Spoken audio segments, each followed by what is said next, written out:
Welcome to the Clegg series, When Black Men Ruled the World.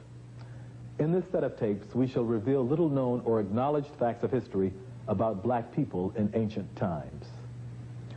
On the cover of its issue of January 1988, Newsweek magazine carried a painting of a young black couple flanking the biblical tree of life. The picture was captioned, "The Search for Adam and Eve." Newsweek has revealed what many scientists and scholars now believe, that Africa was the birthplace of the human family, that the first members of what we now describe as the modern human race were black Africans, and that all human beings around the world share common roots in prehistoric Africa. In other words, we all stem from the same African family tree. For thousands of years, the only people on Earth were Africans. They migrated throughout the great continent and made many discoveries along the way. They learned to domesticate animals, to cultivate crops, and to build shelters for protection against the elements. They also organized themselves into families, clans, and tribes. During what is called the Pleistocene Age, which ended about 10,000 years ago, the region which is now referred to as the Sahara had a climate much cooler and wetter than it is today. This part of Africa was covered with grasslands and forests, as well as a number of lakes and streams. Elephants, giraffes, and other animals roamed the land, which was also populated by a highly advanced black people whose prehistoric rock paintings, still visible today, provide a clear image of life during that time. By 7000 BC, the once fertile region, which we call the Sahara, had dried up, and most black people who lived there migrated toward the upper regions of the Nile Valley in the interior of Africa. Other people, also fleeing the spreading desert, traveled further south or headed northward in the direction of the Mediterranean Sea. Part one of our series begins with the people who settled along the Nile Valley. As we shall see, the Nile River extends over 4,000 miles from its beginning near the heart of the African continent northward to the Mediterranean Sea.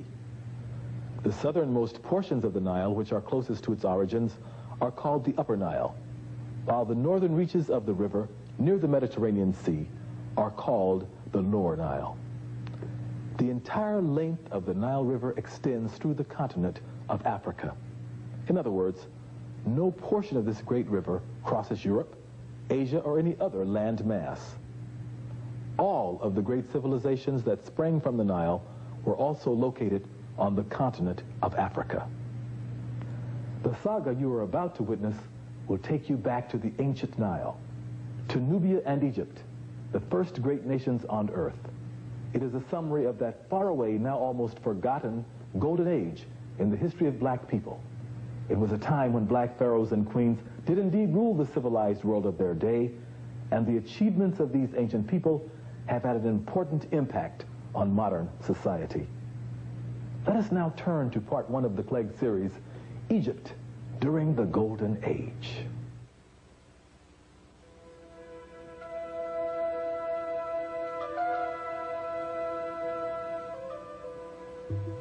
The Nile River, rising out of the interior of Africa, rushes down the mountains on its journey to the Mediterranean Sea.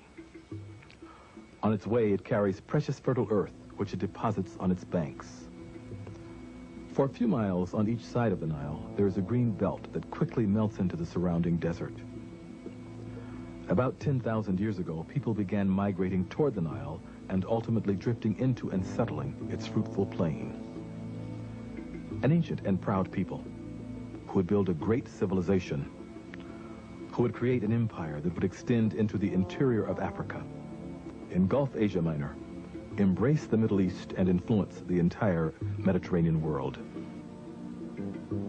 These ancient people would build monuments of great magnitude and splendor, monuments that would be the envy of the ancient world, monuments that would serve as the blueprint and foundation for modern civilization. They also invented law and mathematics, science, writing, music, and agriculture. Who were these people? Where did they come from? Strong evidence indicates that they came from the south, from a country through which the Nile flows, from the land of Nubia, or what we call the northern Sudan in Africa. It was only natural for ancient explorers to follow the Nile River in order to find where it was going, and in doing that, to settle along its banks and to ultimately found a great and thriving civilization. The Nubians of antiquity stated that Egypt was a colony of their land, and that the Egyptians derived their laws and customs from their Nubian cousins to the south. A number of scholars hold this opinion today. The pharaonic civilization that later came to characterize ancient Egypt had already existed in what we call Nubia for at least 300 years before the first dynasty. Now, as far as I'm concerned, Egypt and Nubia were part of the same cultural complex. There was no essential cultural, linguistic, ethnic, or racial difference between them. The differences, such as they were in the manner of regional differences, much as the difference you might find in England between, say, an Englishman and a Welshman, in the Central Europe between a German and an Austrian, in Italy between an Italian, for example, and a Sicilian. So even though these are regional variations, if you will, they still belong to the same general civilization complex. So did Egypt and Nubia, and the Egyptians themselves said so. They themselves knew that their civilization derived from the southern part of their, south of their borders, and they knew that it derived from what we call Nubia, or Ethiopia. So civilization itself descends the Nile from Inner Africa. If you will, it crystallizes in Nubia, and then reaches its highest and final form in the land called Kemet, or ancient Egypt, over a period of 4,000 years of unbroken Egyptian civilization. Modern evidence appears to confirm the tradition that civilization traveled northward from Nubia into Egypt. Skulls and skeletons unearthed in Nubia and Egypt are of the same or similar African racial type. Some of the most ancient paintings and drawings of Nubians and Egyptians also depict them as a distinctly African people. As Dr. Finch has noted, Egypt's general political structure and divine kingship appear to have been modeled after the Tasseti dynasty of Nubia that preceded that of Egypt by over 200 years. In other words, there were pharaohs ruling Nubia long before Egypt became a nation. Some scientists insist that pyramid building also began in Nubia and was refined and perfected after the Nubians moved northward and settled in Egypt. Even mummification appears to have started in Nubia and to have spread northward into Egypt 500 years after it was invented. Nubia was also considered the land of the gods and the spiritual home of the Egyptian people. Perhaps that is why the chief beneficent gods and goddesses of Egypt, such as Osiris and Isis, were depicted as blacks. Finally, during all of her periods of upheaval, chaos, and foreign invasions, Egypt was rescued and reunited by powerful black men from the Nubian south. This was true of the Mentuhoteps in the Middle Kingdom. It was true of Ahmose I in the New Kingdom, and it was true of Pianki and Taharqa during the 25th dynasty. Although not all scientists and scholars agree, the weight of evidence certainly points toward a black origin of Egyptian civilization. In time, of course, Asians and Europeans settled Lower Egypt near the Mediterranean Sea and ultimately intermingled with the native black population. Nevertheless, Egypt's cultural, physical, and spiritual legacy was chiefly derived from the black Nubian South. This no doubt explains why, in later years, the visiting Hebrews, Greeks, Romans, and others described the ancient Egyptians as black-skinned with close curled hair.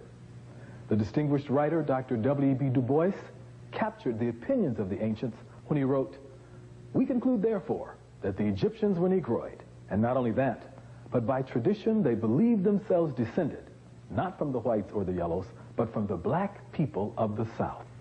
Thence they traced their origin, and toward the South in earlier days, they turned the faces of their buried corpses." Du Bois might also have added that the Egyptians themselves called their country Kemet, which many scholars interpret as land of the blacks. Now that we've learned about the origin of these ancient people, let us see how Egypt became a great African nation. Because of the surrounding desert, Egypt was shielded from invasion for thousands of years. During that time, various people who occupied the Nile Valley began working together. The Nile overflowed its banks every year. Controlling the river was important if the people wanted to grow food successfully. The Egyptians first formed villages that cooperated with each other. Cooperation led to organization, and organization led to the building of a great nation. A little over 5,000 years ago, another important step took place. At that time, the nation was divided into two lands, Upper and Lower Egypt. A black man, Narmer, united the two lands into one. This followed a war in which Narmer's troops defeated Asian immigrants who had settled in Lower Egypt. Narmer became the first pharaoh or king of Egypt, following the great kings of Ta-Seti in Nubia. This pharaoh began the rule of what is called the dynasty, which is a line of kings and queens of the same family. Narmer had a glorious reign of 62 years. One of his greatest achievements was diverting the Nile River and creating the delta where he built the city of Memphis. This was the beginning of Egypt's golden age.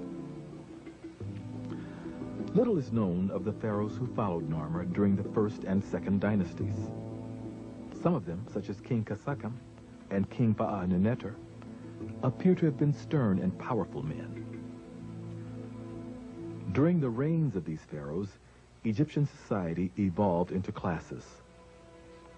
First, there were the peasants or laborers. Then came the builders, artists, jewelers, and other skilled workers.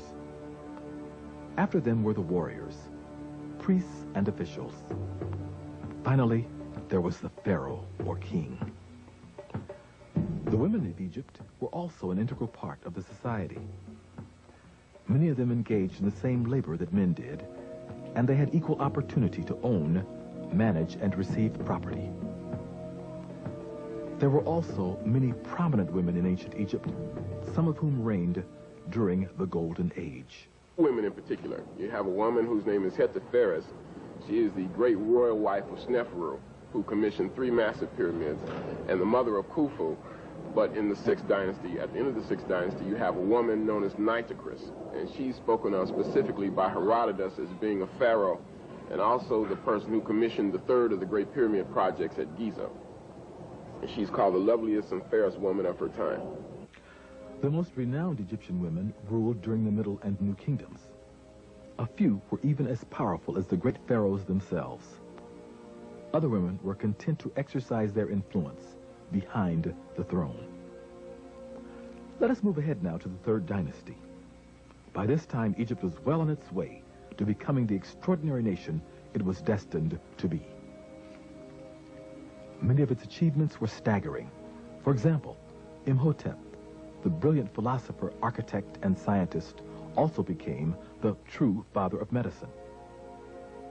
Through his influence, the Egyptians developed antiseptics, vaccinations, and advanced surgical techniques, and they found cures for numerous diseases. In short, the Egyptians laid the foundation for modern medical science. Scientific medicine begins in ancient Egypt. That is to say, if we look at the Edwin Smith surgical papyrus, I call it the founding document of scientific medicine anywhere in the world. From the point of view of the sciences that we call the related disciplines of medical science, that is anatomy, physiology, pathology, pharmacology, those were organized as coherent scientific disciplines first in ancient Egypt. The first medical schools were built and erected in ancient Egypt. The first organized system of instruction and of teaching were first established in ancient Egypt. The first surgery, the first neurosurgery, the first investigations into cardiovascular physiology, all this began in the ancient kingdom of the Nile in the northeast quadrant of Africa 6,000 years ago. In fact, so well known was ancient Egypt's primacy in the area of medical science that Hippocrates would have never had the audacity to have called himself the father of medicine, because he knew better. He would have said, as Homer did, that in medicine Egypt leaves the rest of the world behind. That was accepted as a matter of fact in the ancient world throughout ancient Egypt's 4,000-year history. All of the ancient Greeks who made a name for themselves in medicine studied in Egypt. The Egyptians also now appear to have developed their own legal system with scribes and judges, long before the nation of Greece, which was once thought to have been the seat of Western law, was born. What is more, the Egyptians invented the hieroglyphic writing system, they produced the first clock and calendar, and they introduced agricultural science to the ancient world. Above all else, though, Egypt is known for its pyramids, the bulk of which were also constructed during the Golden Age. First, there was the step pyramid of Saqqara, built by Imhotep during the Third Dynasty. This is the oldest large stone structure in the world. Originally, other buildings and courtyards were constructed near the step pyramid, and this entire complex was enclosed by a wall 1,500 feet long by 900 feet wide. Today, however, the only prominent remaining structure is the step pyramid. King Sneferu of the Fourth Dynasty built the so-called Bent Pyramid several miles south of Saqqara. This structure has no steps, but is straight-sided except for a change of angle in the middle. Finally, there was the Great Pyramid, built for the pharaoh Khufu, whom the Greeks called Cheops, also during the Fourth Dynasty. The Great Pyramid, one of the 7 wonders of the ancient world, is indeed a magnificent monument to contemplate. Still standing today, it originally rose 481 feet and is estimated to have contained 2,300,000 blocks of stone. The area it covers is large enough to hold the cathedrals of Florence, Milan, and St. Peter's in Rome, as well as St. Paul's and Westminster Abbey in London. The Great Pyramid contains enough stone to construct 30 Empire State Buildings. If all the stones in the pyramid were sawed into blocks 1 foot on an edge and then were laid end to end, they would stretch 2/3 of the way around the globe at the equator. There are about 80 pyramids remaining in Egypt and 100 in Nubia, or what is today called the Northern Sudan. Although scientists are not certain of the purpose of these ancient structures, it is widely believed that they served as tombs for members of the Egyptian royal family. We have looked at the black origin of the ancient Egyptians, and we've spoken of their major achievements. Now let us turn to the pharaohs who governed this great nation during the Golden Age. There were many rulers of the Third Dynasty, the most prominent of whom was Zoser. During his reign of 19 years, Egypt's borders were extended into the interior of Africa. Copper mines were exploited in the Sinai. Extensive construction took place, and the step pyramid was built. The Fourth Dynasty also brought forth a line of great black pharaohs, some of whose names we have mentioned. Sneferu was a distinguished ruler who successfully defeated the Nubians and Libyans in battle. He also constructed vessels nearly 170 feet long. He was a kind and gentle monarch.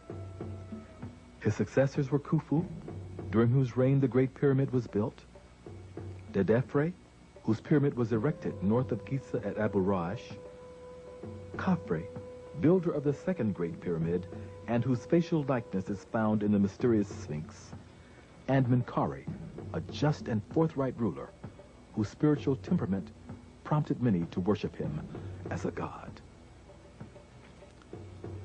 The first 4 dynasties of ancient Egypt represented a time of unprecedented splendor and glory. It was the technological high point of the black race.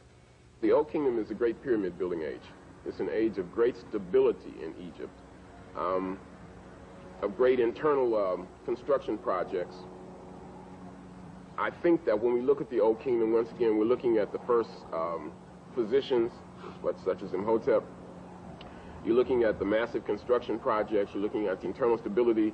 You look in the Sixth Dynasty when the pyramids were still being constructed at the reign of Pepi II, who reigned for 94 years. Here's a man he was a boy who was 10 years old when he became the king of Kemet, dies at the age of 104. And that tells us that these people knew a great deal about science, about medicine. The 5th and 6th dynasties still witnessed Egyptian supremacy in the ancient world, but a gradual decline set in that would pick up momentum at the close of the period. The names and personalities of the 5th dynasty kings remain a mystery because many of them are only known by their statues. Yet it is clear that a number of these rulers were both efficient and adventurous. For example, they formed strong navies that braved the seas and spread Egyptian culture abroad. This has prompted many scholars to ask, during the course of their long history, did the ancient Egyptians sail to the New World before Columbus? The Egyptians had sturdy ships that may have made the journey. Numerous Africoid sculptures suggest an ancient black presence in the New World. Even Mexican pyramids, hieroglyphs, and cultural artifacts provide strong evidence that the Egyptians sailed to the Americas in ancient times. It's evident, without going into a lot of scientific and technical detail, that they knew that the earth was round. They knew that the earth was tilted on its axis. They knew that the earth revolved around the sun. They had already had ways of determining the minute of arc in the heavens of movement of stars. So they had already learned how to determine celestial longitude and terrestrial longitude and latitude. So they would have had more than enough astronomical knowledge to enable them to navigate almost anywhere in the world. And they would have had craft, that is watercraft, seaworthy enough to make those voyages.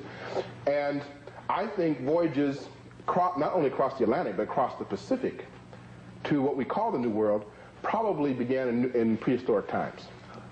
And so that America was a crossroads for the world long before there ever was a Columbus, thousands of years before there ever was a Columbus.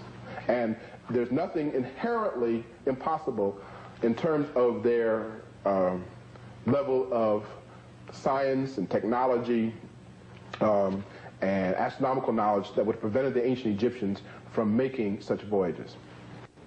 The 6th dynasty spanned a period of 155 years.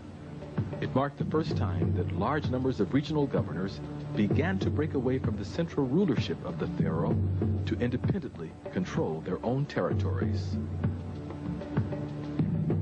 One of the most prominent pharaohs of this period was Pepi I, who quelled internal strife and strengthened the monarchy. His son, Pepi II, ruled Egypt for 94 years, the longest reign in world history. The death of Pepi II was followed by the decline of the 6th dynasty and the ultimate collapse of the Old Kingdom of Egypt. This then marked the end of 1,000 years of African splendor, the zenith of black civilizations, the world's first golden age. Let us now review how it all happened, how Egypt came to be a great African nation. First, black people from various parts of Africa migrated to the Upper Nile. There they founded the nation of Nubia. Then the Nubians moved down the Nile Valley and settled the land which was later to be called Egypt. They made many contributions to Egyptian civilization, including the divine kingship, mummification, a strong spiritual heritage, and perhaps even pyramid building. In time, however, Egypt evolved into a separate and distinct nation in its own right. A nation that laid the foundation of world civilization, but most especially, a nation that provided the roots for black history and culture. Egypt's great and ancient legacy remains with us today. This architecture, this science, this agriculture, these hieroglyphics, this legal system, these pyramids, these pharaohs, and these queens are the great heritage of black people everywhere and have influenced the evolution of civilization around the world. Although its golden age had passed away, Black Egypt would indeed rise again in the Middle Kingdom, in the New Kingdom, and during the 25th dynasty. The entire ancient world would marvel at the resilience and power of these magnificent people. As the distinguished author Fleur Lugard has written, the annals of all of the great nations of Asia Minor are full of them. The Mosaic records allude to them frequently. But while they're described as the most powerful, the most just, and the most beautiful of the human race, they are constantly spoken of as black. And there seems to be no other conclusion to be drawn than that at that remote period of history, the leading race of the Western world was a black race. In subsequent episodes of the Clegg series, we shall explore Egypt's Middle Kingdom and world empire, the role of black women in antiquity, and black personalities of the Holy Bible. This concludes part 1 of the Clegg series, Egypt during the Golden Age.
Mistress of magic, Lady of light, hear the cry of your beloved daughter and disciple, Tetrashiri. Our land, Egypt, has been invaded and conquered by evil forces. They destroy our houses, they desecrate your temples, and they build shrines to strange gods. Oh, divine Isis, hear me, your beloved daughter. Our nation is in distress. Come and save Egypt. Save your daughters and their families, so that peace and prosperity will prevail again. And your daughters shall reign with the sons of Osiris.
Welcome to part 2 of the Clegg series, The Daughters of Isis, Black Women in Antiquity.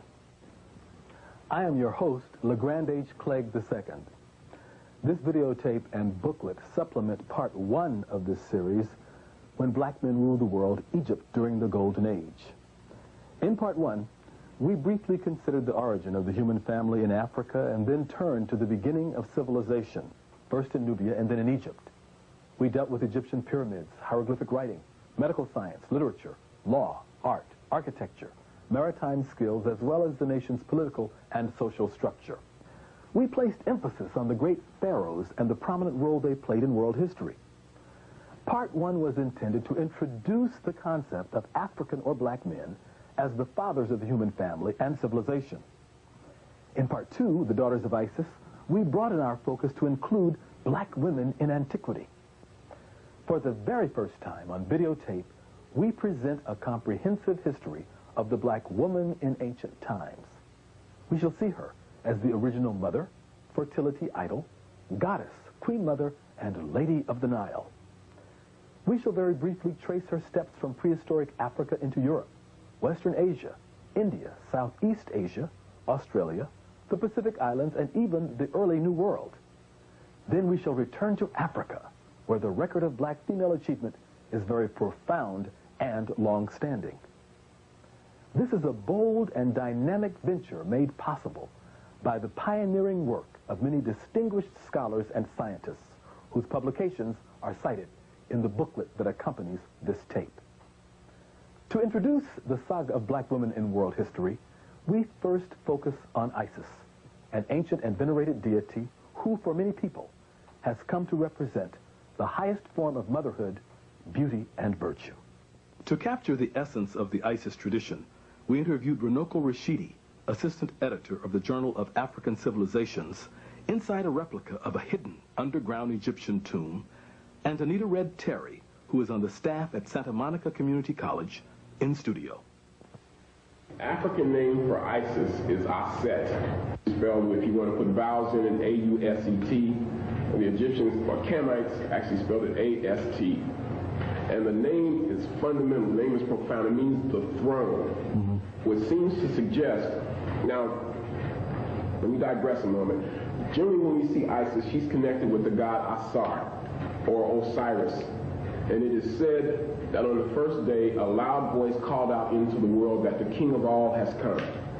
And that king was Asar, or Osiris, and he was brought forth unto the earth, and he contributed many, many great things. The development of agriculture, all the things that we associate with early civilization.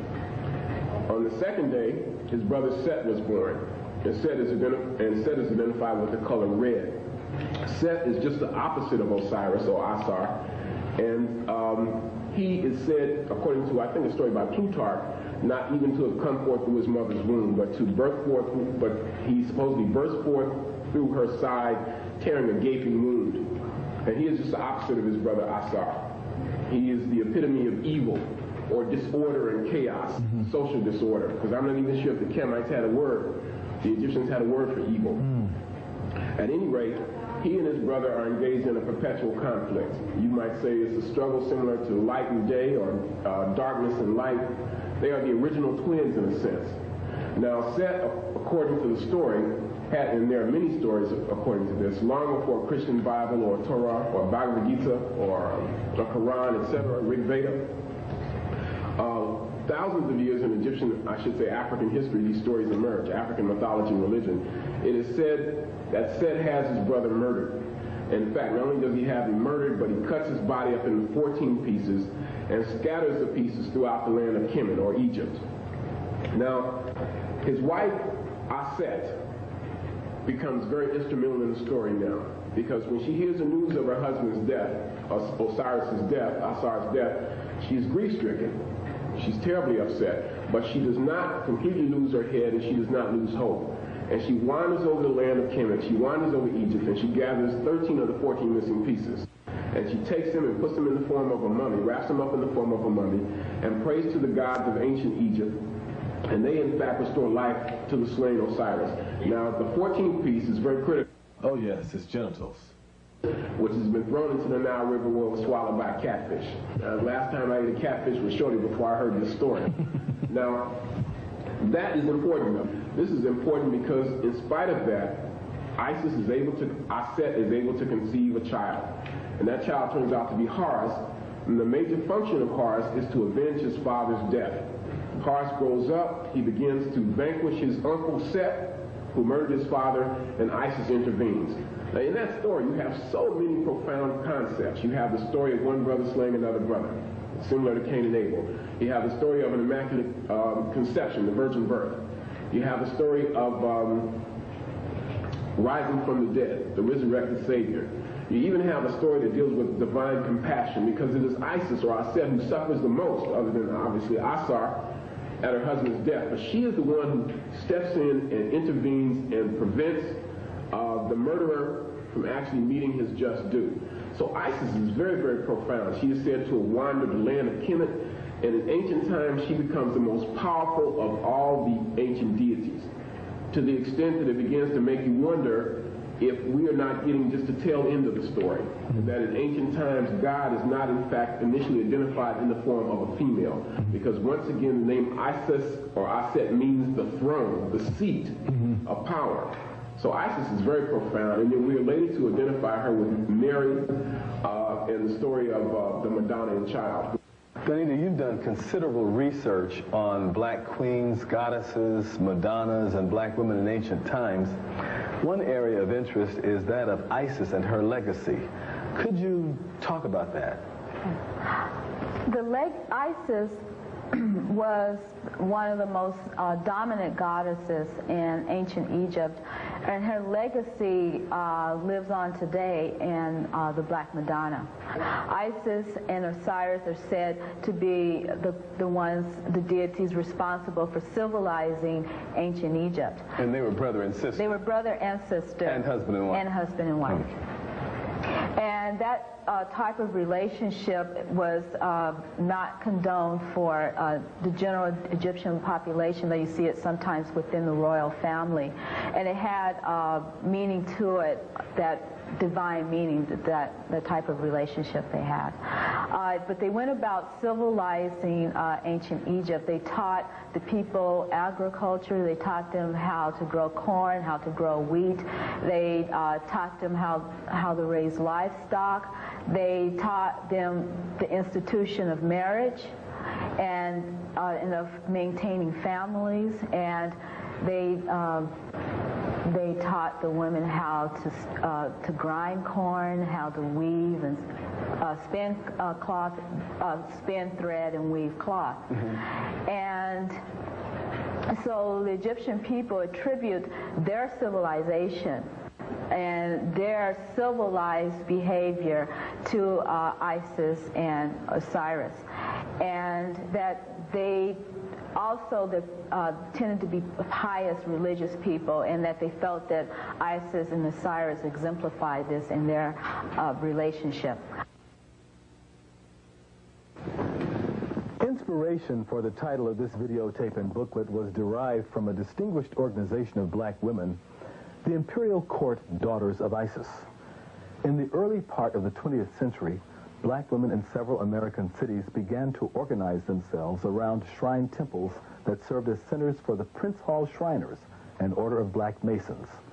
An auxiliary of female members of the Prince Hall Shriners was formally established at the annual session of the ancient Egyptian Arabic Order Nobles Mystic Shrine in Detroit, Michigan on August 24th, 1910. From its inception, the Imperial Court Daughters of Isis included dynamic women who were dedicated to serving humanity. The leaders of the organization varied in age and profession and came from different parts of the nation. For over 80 years now, this group has focused on a program that stresses leadership development, creates an effective network among its members and community organizations, recognizes the historic and current achievements of black women, provides role models for young women, and promotes high moral standards and academic achievements. The current commandress of the Imperial Court Daughters of Isis is Margaret P. Warren of Los Angeles. She's had a long and distinguished career in government and the private sector, and has made noteworthy contributions to a number of charitable, civil rights, and religious organizations. Although in this videotape we're presenting black women as the spiritual daughters of ISIS, the truth is that long before ISIS became prominent, black women had appeared on the world stage. Let us turn now to the first women on Earth, black women in prehistory. For many years, anthropologists, paleontologists, and other scientists have focused on the continent of Africa in their search for the origins of the human family. Some of the most important discoveries of human fossils have been made in Northeast Africa, particularly in Kenya, Tanzania, and Ethiopia. Small parties of Africans and Europeans, headed by such scientists as members of the Louis B. Leakey family, have combed the Northeast African terrain in search of our prehistoric black ancestors. The ancient soil of East Africa has yielded the richest human remains in the world. Prehistoric fossils similar to these have been given many names, such as Australopithecus, Homo habilis, Homo sapiens, and Homo sapiens sapiens, or modern human beings. One of the authorities with whom we spoke regarding the origins of human beings in Africa was Dr. Charles S. Finch of Morehouse School of Medicine in Atlanta, Georgia. One thing that is indubitably clear is that Africa is the cradle of the entire human race. From 4 million years ago all the way up to 200,000 years ago, the stepwise sequence leading in an evolutionary progression from early pre-human hominid ancestors all the way up to modern human beings occurred in Africa and Africa alone. Not that there weren't any migrations out of Africa, but those migrations did not have any impact on human evolutions leading up to modern human beings until after our human beings in fact left Africa. Now, what do I mean by that? A man by the name of Wainscott from England has said is that all of the populations around the globe are descendants from small founder populations that left Africa probably no later than 100,000 years ago. This means that, as C.W. Stringer has said, that all 6.5 billion people on this planet are Africans under the skin.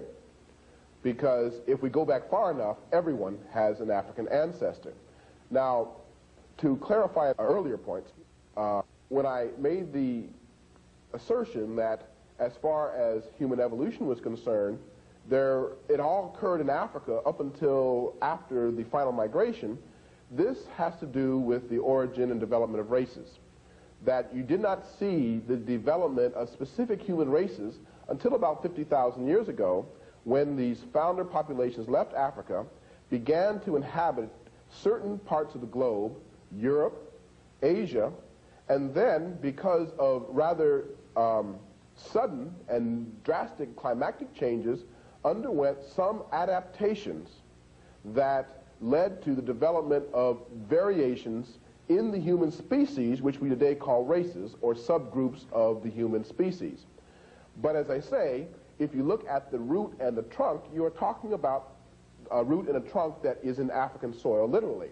So that in effect, all 6.5 billion people who live on the planet today are descended from a founding population, or an original population, that emerges in Africa, certainly 200,000 years ago, very likely, no later than 140,000 years ago, and does not leave Africa until maybe 100,000 years ago. In some of his many books and articles, Dr. Finch has noted that our knowledge of human origins is largely based on the skeletal and sculptural relics of African women. Perhaps the most prominent fossil remains of our female ancestors have been those of an ancient African woman whom modern scientists call Lucy. She may have looked similar to this reconstruction that appeared in Discover magazine in 1988. Lucy lived about 3.5 million years ago. She was 3 feet tall and 60 pounds. Her remains were found in Ethiopia. Lucy and her sisters were undoubtedly strong, proud, and courageous. Alongside their mates, they probably hunted and gathered food. lived in small groups, and carried a nursing child as they traveled across the land. Whether we call her Lucy or Eve, the African woman left her mark over a broad spectrum of the prehistoric and ancient worlds. Small carvings of short, heavy-set women with thick, woolly hair, often called fertility idols, have been found in Europe, from Italy to Russia. Scientists have labeled the people of that time Grimaldis, after the caves in France, where their skeletons were first discovered. Some authorities believe that these ancient blacks migrated into Europe from Africa more than 30,000 years ago and were part of a loose cultural network that extended from South Africa into Central Europe. Sculptures, cave drawings, weapons and tools of the Grimaldis suggest that they were a highly advanced people who held black women in general and motherhood in particular in very high esteem. In a lot of the slide presentations I do, I tend to show a black woman from the Andaman Islands in the Bay of Bengal. And then I compare that photograph with Venus of Willendorf, these ancient fertility figures that you're referring to. You could go to southern Africa or Zania and find one of these Khoisan sister, Khoi, who is oftentimes called a Hottentot. Mm-hmm. So this is the most famous one, but you find them throughout France. My colleague James Brunson has located one in the former Soviet Union that's about 14,000 years old, and you do have a lot of them in other parts of Asia. I would think they would tend to represent the widespread movement of ancient black people in a prehistoric period, and by prehistoric I mean before written records, before written history, and they need to be religious figurines. The earliest carvings of human-like people that you find anywhere in the world are almost exclusively of women, particularly of women who are obese, with large breasts and very heavily developed buttocks and thighs. Why? Because this is an image of female fecundity or fertility and abundance and productivity, and of course with large number of breasts, the image of female capacity for nurturance. You see this in Europe. You certainly see that in the Nile Valley and elsewhere. And we find, by the way, in the Nile Valley, that the oldest deity, the oldest form of the deity, takes shape as Ta-Urt. Ta-Urt is the hippopotamus goddess who was one of the earliest images of the deity and who was feminine and maternal because she was obese and therefore was an image of the pregnant female. Also, the hippopotamus, by floating in the waters of inner Africa, would have been an image of would have been an amniotic image and a birth image. Interestingly enough, Ta means land or earth. Urt means great. So Ta-Urt means great earth. And so she was, shall we say, an animal symbol of earth itself, earth being the primordial mother of all, out of which life comes and to which life returns. So all of the original fertility goddesses, as we call them, were mother goddesses and earth goddesses. As we have noted, prehistoric Africans did not end their migrations in Europe. They were adventurous pioneers whose descendants climbed rugged mountains, crossed torrid deserts, explored treacherous jungles, and ultimately sailed over large parts of the globe. Sacred texts, sculptures, skulls, drawings, and paintings reveal the worldwide presence of these black people. In all of the artwork, the black female is very prominent. Her figurines have been discovered in Western Europe, the Mediterranean, Western Asia, India, and in vast parts of the prehistoric New World. Even in our modern era, scattered around the globe, we see descendants of the black woman. For example, in Jordan, India, Southeast Asia, the Philippines, Hawaii, New Guinea, Australia, and Tasmania. We have seen the black woman as mother of the entire human family. We've also charted the course of her descendants around the world. Although she has left to us a global legacy, the black woman's most important and continuous contributions have been made on the continent of Africa. As you can see, it is a huge continent, second only to Asia in size.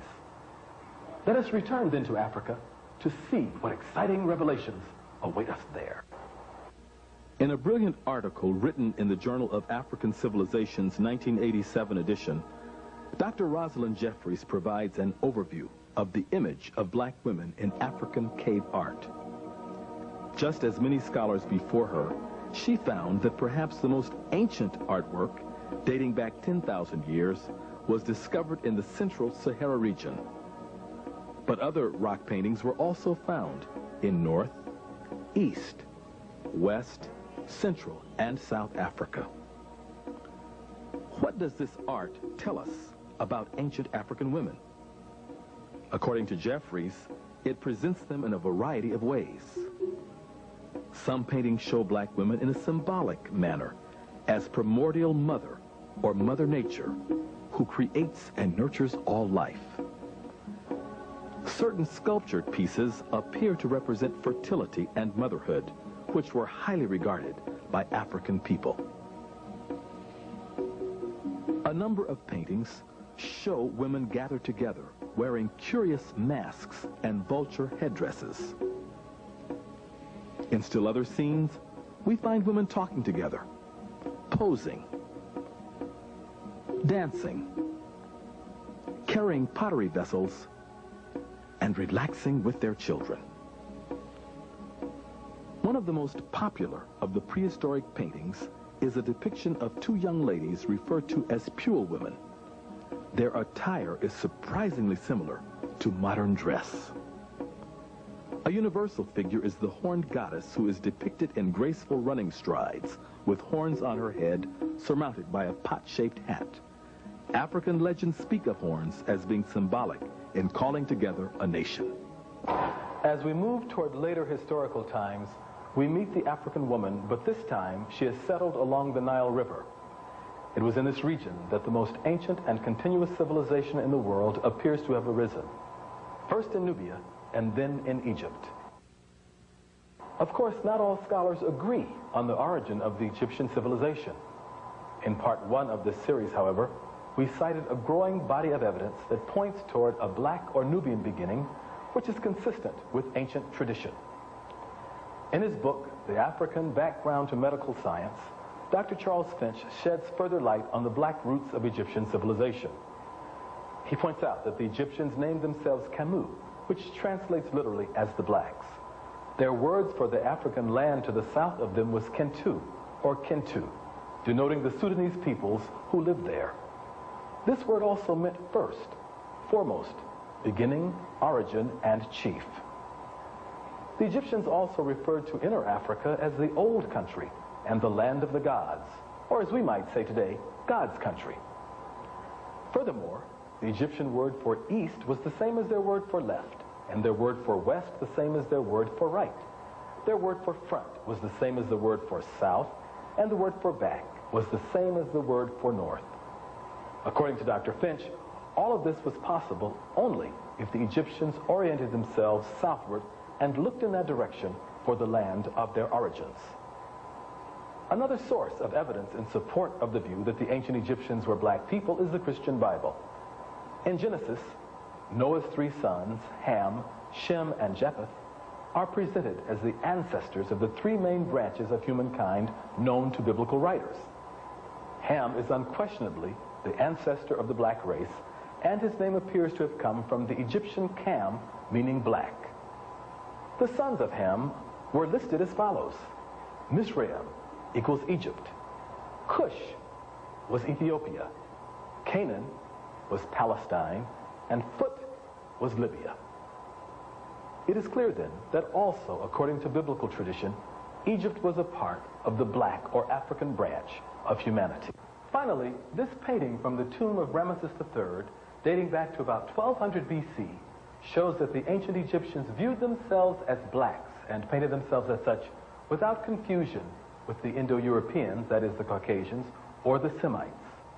In figure A, we have the ancient Egyptians as they viewed themselves. Figure B depicts the Indo-European type. Figure C represents other black Africans, and figure D represents the Semite. Throughout their history, the ancient Egyptians never depicted themselves by types B or D. In ancient Egypt, Kemet, the Black Land, as elsewhere in Africa, women were very prominent. Their diverse roles included goddess, queen mother, and pharaoh. We have learned about the great Isis and her tradition, but there were also other black goddesses of distinction. To discuss this, we return to Danita Red Terry in studio. Isis was the female god of war and of hunting, and she's probably the oldest known female deity of ancient Egypt. She was depicted often wearing a red crown, I should say, or with two crossed arrows and a shield on her head, signifying her characteristic as a war god. She was also considered to be a devoted mother god. Some of her depictions show her as drawn or depicted as a vulture. And one of the myths that's associated with her, she, as a vulture, pierced her thigh with her beak and drew blood from that and fed her children this blood. Hathor is another mother god, and she was depicted as often as a cow or as a woman with cow-like ears on her head. Her symbols associated with her were the sistrum, and she was often depicted with the pharaohs who saw themselves as Horus reborn, or as the god reborn, would be seen suckling from her as a cow. They would suckle from her tithers, or as a woman in her woman form, they would sit on her and suckle at her breast. And she was also a female god associated with music, with dance, with love, and with sensual pleasures of love also. And the sistrum, which I said was associated with her, was a rattle-like musical instrument. Some of the other female gods include Bast or Bastet, which was often depicted as having the head of a cat or a head of a female lion, and she was a god of war. You have Mut, who was also sometimes associated as a god of war. She was a regional god of the Thebes, Luxor area, and she was part of a trinity of Khons, which is her son, and Amun, who was a very important deity during the 17th and 18th dynasty period. You have Nut, who was the mother of Isis, and she was a mother goddess who was shown, often depicted as going across the heavens. Her whole body would stretch across the heavens and meet the earth in these depictions, and stars would be scattered about her, and the sun would be in the sky with her. And then you have her daughter Nephthys, who was a guardian female god. The Egyptians believed that the king or pharaoh possessed divine powers and embodied the strength, vitality, and authority of God.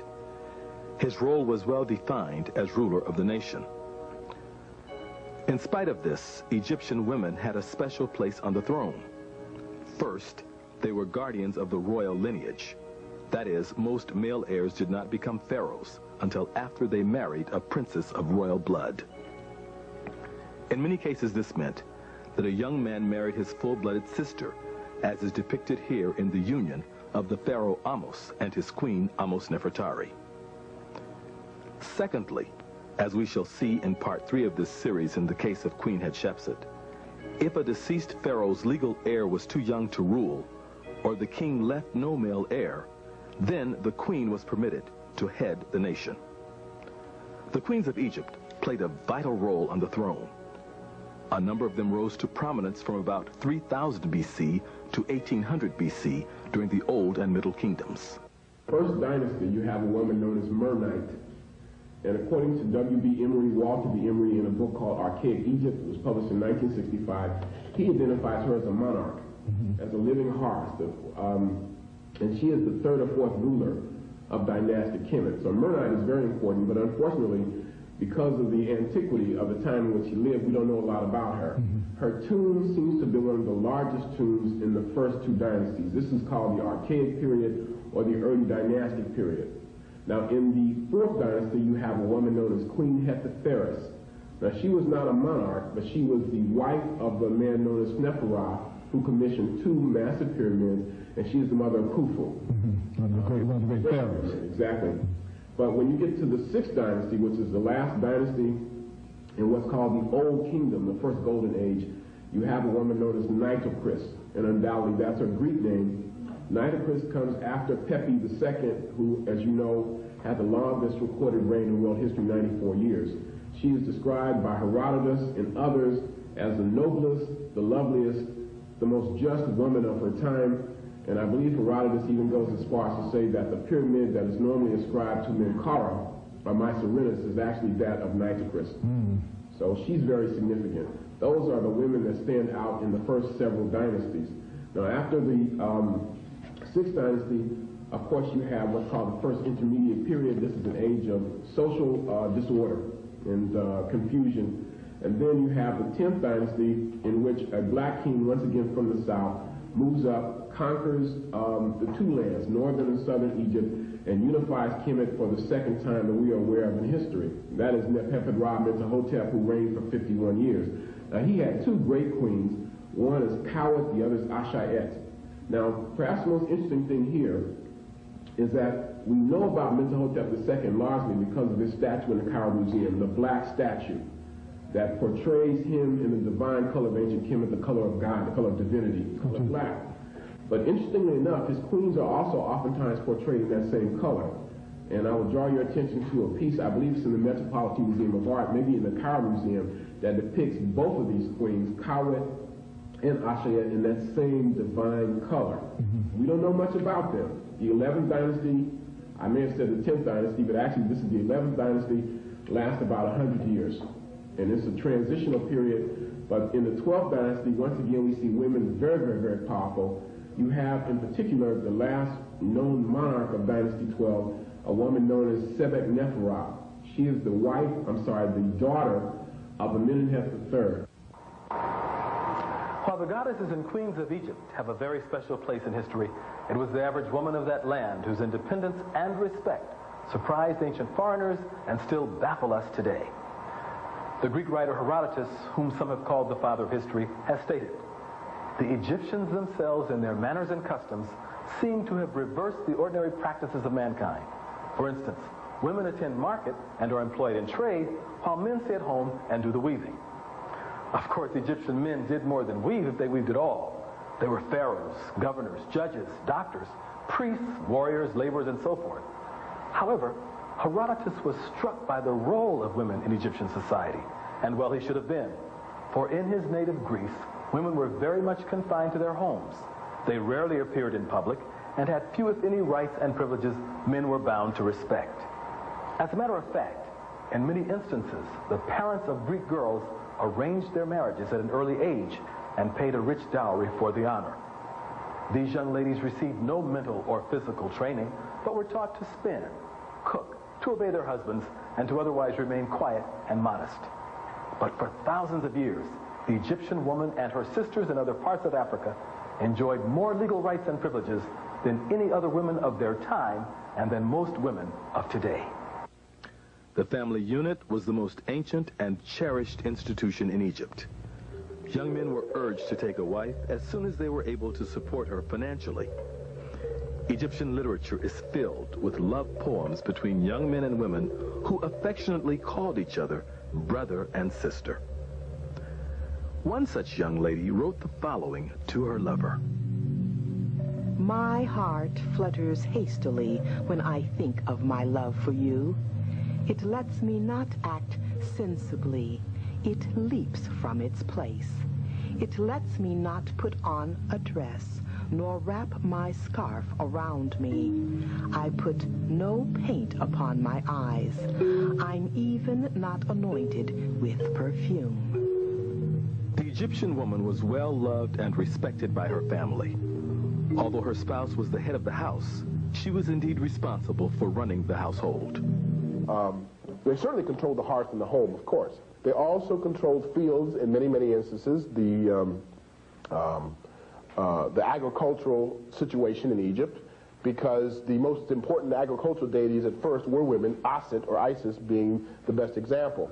We know that women had legal rights, independent legal rights. We know that children in ancient Egypt derived their names and therefore their legitimacy through their mothers and through the maternal line, and therefore took their names from their mothers, as we said. An ancient elder left a record of sound advice for young Egyptian husbands. He wrote, "Do not control your wife in her house when you know she is efficient. Don't say to her, 'Where is it? Get it,' when she has put it in the right place. Let your eye observe in silence. Then you recognize her skill. It is joy when your hand is with her. If a man desists from strife at home, he will not encounter its beginning. Every man who founds a household should hold back the hasty heart. Do not go after another woman. Let her not steal your heart." Thousands of paintings depict interesting scenes of Egyptian family life. They show husbands, wives, and children eating, hunting, fishing, enjoying music, and traveling along the Nile together. Family stability seems to have prevailed throughout the long history of this nation. Sexual discrimination in employment appears to have been unknown in Egypt. Alongside men and with others of their gender, women ground corn, brewed beer, and baked bread. Women dominated certain professions. For example, most of the dancers, acrobats, and musicians were female. Women also held high positions in commerce and industry. This was especially true in the manufacturing of state textiles and perfume. Egyptians loved banquets and parties where married couples often socialized. Here is a typical dinner party at which women playing drums and flutes entertained their guests. The Egyptian pharaoh governed the nation on the basis of Mayat, a divine concept of law and justice. Under this system, women enjoyed equal status and civil rights with men. Women independently executed wills, witnessed documents, inherited, bought, administered and sold property, adopted children, and filed lawsuits. Scholars have traditionally held that Western law and jurisprudence had their origin in ancient Greece. This view is now open to debate. As an attorney, I was very interested in the ancient Egyptian legal system. I was especially surprised to learn of the will of Lady Nonakte. As a result of that, I decided to engage in research on the will on my own. Attorney Clegg, your trial has been continued over till tomorrow morning at 9 o'clock. Thank you, Mary. You're welcome. As a nation, Egypt predated Greece by thousands of years.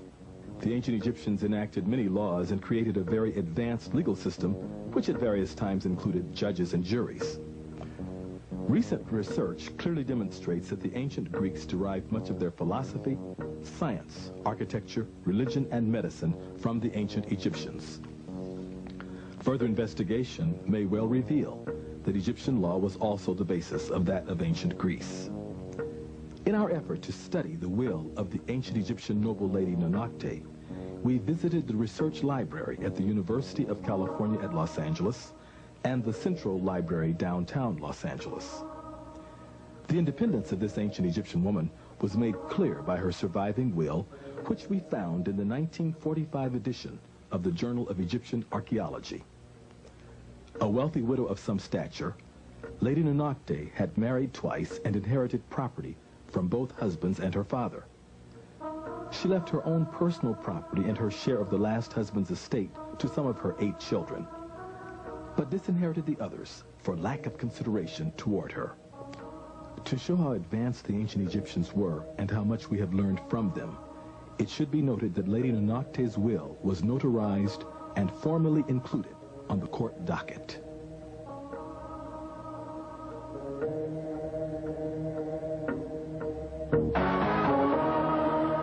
As we have seen during the early history of Egypt, Women of the nation were generally equal to men in many respects. Even so, the position of pharaoh or crowned head of the country was almost always held by a man. Nevertheless, there came a time when three extraordinary royal women took center stage. It was during the 17th Egyptian dynasty, a period of great humiliation. The Egyptians had been conquered by foreigners, probably Asians, called Hyksos.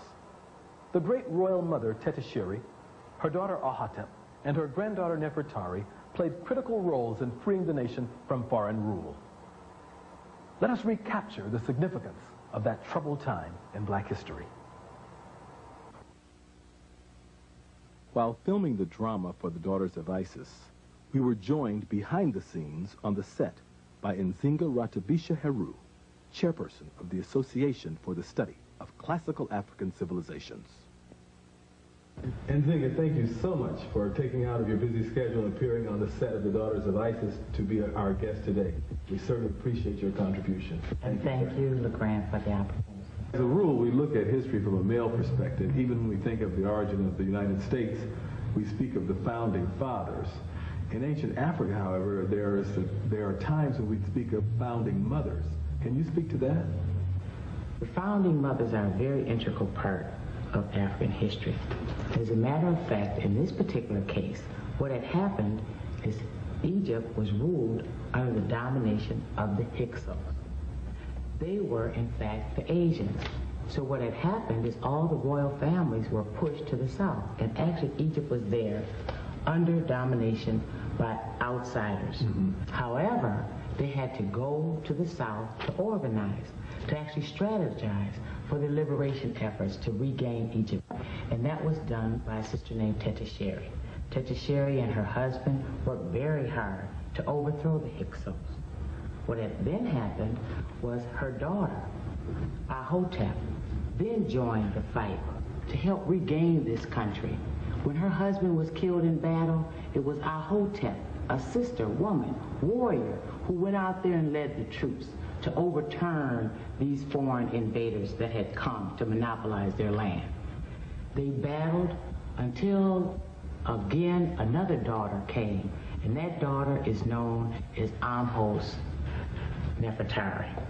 Now, Amhos Nefertari is the one that is long sung praise because she is clearly of Nubian stock, but it was she and her husband who were actually the founders of the 18th dynasty.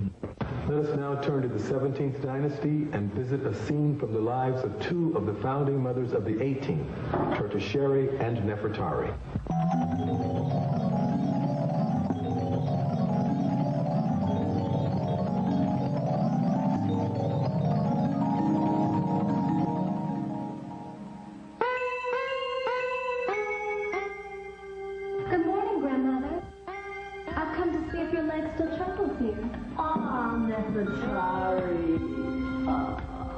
Isis has surely blessed thee, my child. You truly possess charm, sweetness, and love, my child.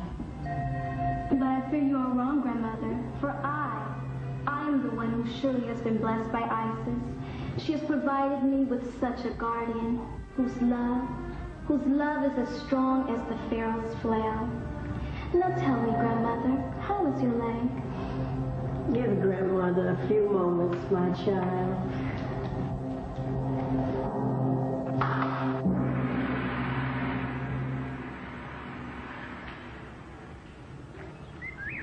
Bring me the throw sticks. Hi, kitty.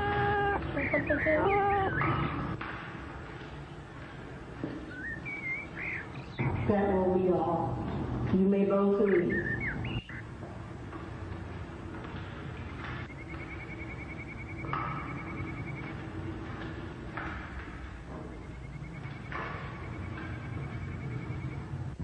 So now, grandmother, tell me, how is your leg?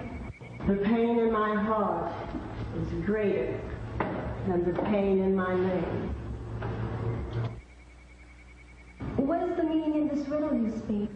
Come, join me in a game of cynics, and I will tell you the history of our people, which troubles my heart. 1,000 seasons ago, our nation was rich and powerful. It was our second golden age. Our ancestors controlled the vast Nile Valley. There were great pharaohs such as Menahotep II, Amenemhet III, Senusret I and II, who reigned supreme. And there were great queens like Khmut and Asheret. Grandmother, which dynasty was this? The 11th and 12th dynasties. It was our most glorious days since the pyramids were built. The people prospered, the land was fertile, and the gods were pleased. But at the end of the 12th dynasty, a human plague struck our land. A human plague? Do you mean like an epidemic?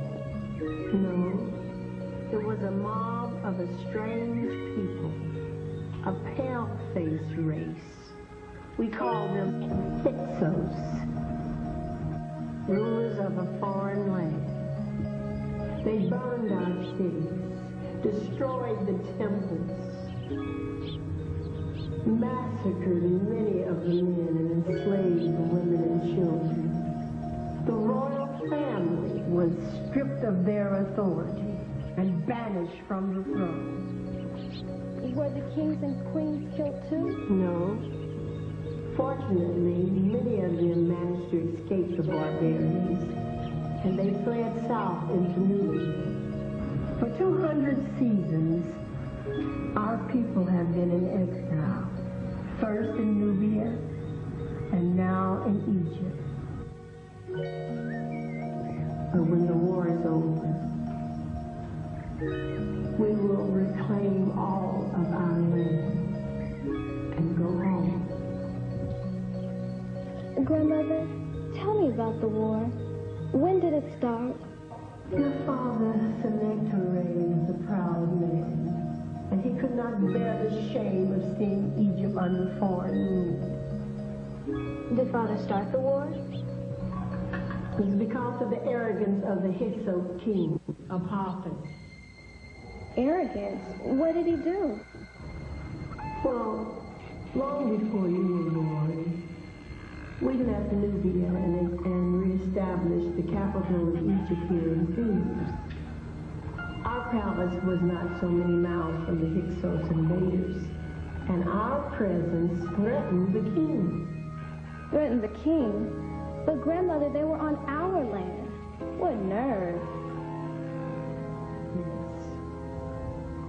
But you see, the king sent a warning to your father, warning him that the noise of the hippopotamuses were too loud and he could not sleep, so the animals should be killed. What? The hippopotamuses were too loud? Was this some kind of Hyksos joke? There was no joke. It was an insult of the worst kind. You see, the cry of the hippopotamus is a symbol of the authority of the pharaoh. Grandmother, you mean like the pyramids are symbols of ancient wisdom? Yes. You see, the Hyksos king challenged the authority of your father. He could not hear the cry of the hippopotamuses.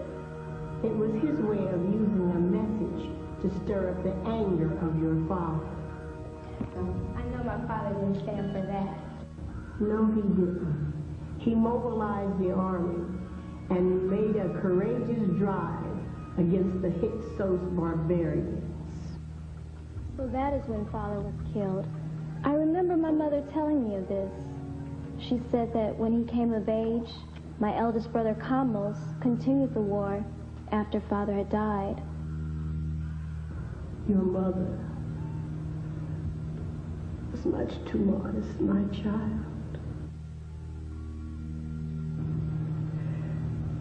After your father's death, it was she who brought the troops together and led them to battle after battle. To Kamos, to their lives. And like your father, Camus was killed. And now, almost my only remaining grandson is in Syria, waging a battle against the barbarian Hitler. I only pray that he too will not. Do not fret, grandmother, for the gods show me, as they have told the priests, that he will survive and return home safely. It is the divine will that a mighty fair will rise up, smite our enemies, return and unite the two lands, Upper and Lower Egypt. Amos, my brother, is the Pharaoh of that prophecy. So do not worry, grandmother, for our people will be liberated, and the nation, it will prosper.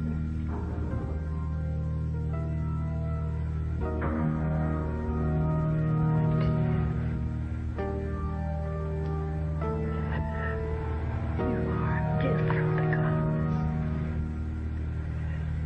You are the embodiment of Isis. May your name be honored and endure for generations, like the pyramids and the temples of